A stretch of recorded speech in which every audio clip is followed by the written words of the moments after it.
Hi all, this is Dr. Sage Breslin and this is Wisdom Wednesdays, my special series on my journey with cancer, video number 58. So today I feel as if I want to maybe share, maybe even vulnerably share a little bit of where I am and what has been coming up for me as I have moved forward. So I have a hard time discerning how much is because of my own journey, how much is because my father is transitioning, how much is my upcoming retreat, how much is, right, fill in the blank, dot, dot, dot.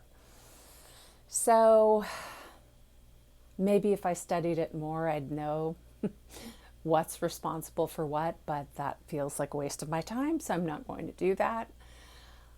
What I know is this.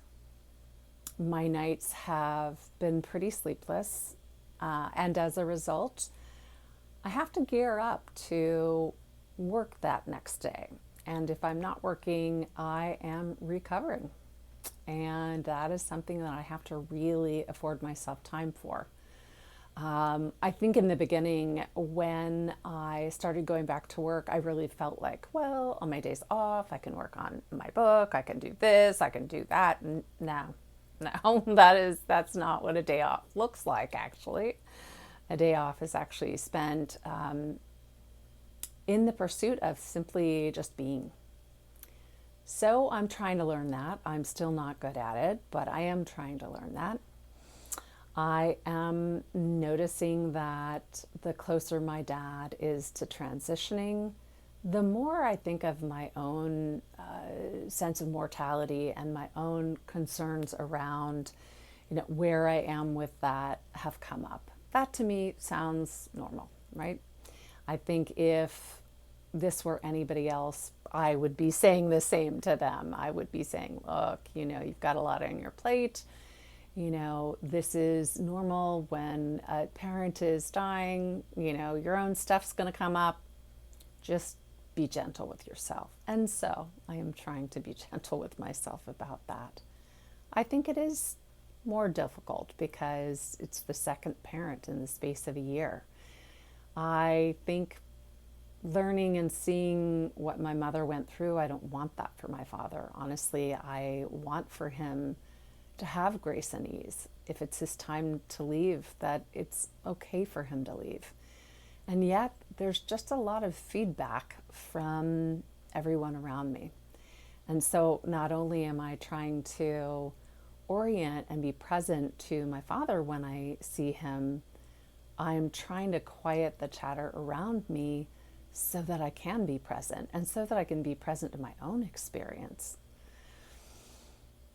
I feel like that same dynamic is present just in my life dealing with my own illness. I spoke last week about the fact that it has been hard to travel this path and to respect that there are people who don't want to be aware of this diagnosis and my prognosis and my journey. They want to simply state that I'm going to be fine and that's all there is, and it does make it easier for them. It just doesn't quite make it easier for me. So I put them in that list of people who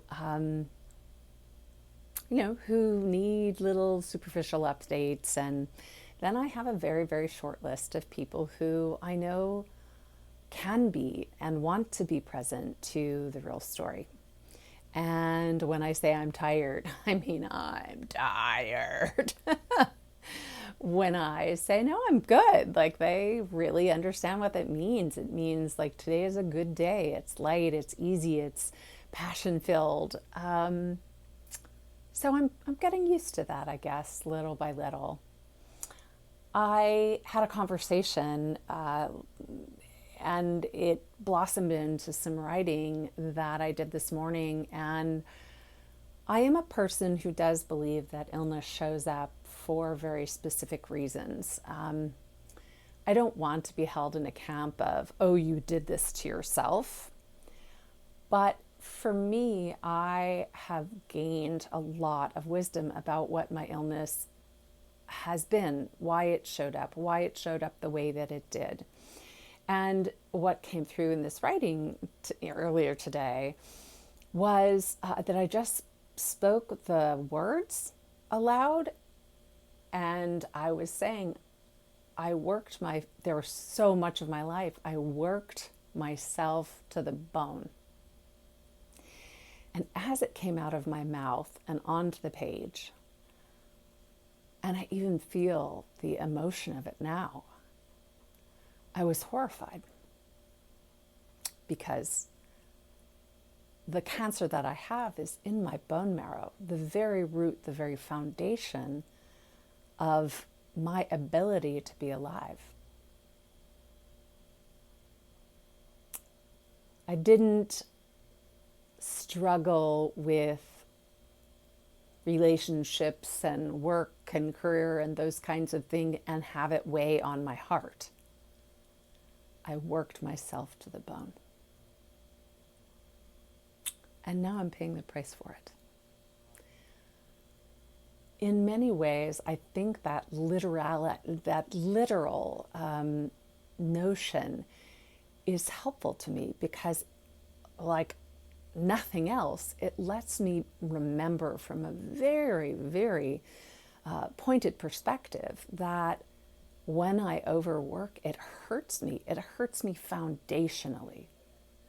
And so I am inviting myself to be inside that grace and ease, to work when I need to work, to relax and to be when I'm not at work. And I'm inviting my bones to recover, to replenish. I am inviting myself to never, ever again work myself to the bone. Not for anyone, not for any reason. Because I've taken it all down to that cellular level, and I've stopped myself in my tracks. I'm sure in some ways my body must have been incredibly relieved not to be able to continue to work myself to the bone. But there's another way. There's another way for me to live life.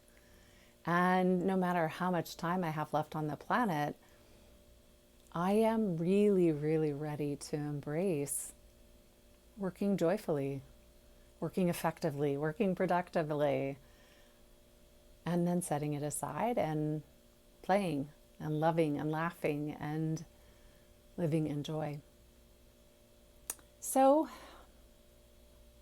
perhaps that's not saying much for today, or perhaps it is. Perhaps my wisdom for you today is live in joy. Live and enjoy. Don't ever work your fingers or yourself to the bone. There's no reason to do that. You can work hard if you want to, if that helps get the work done. You can work smart if that helps you get the work done. You can work passionately. You can work and work with joy. And when you're not working, let go. Breathe. Let yourself relax. Enjoy.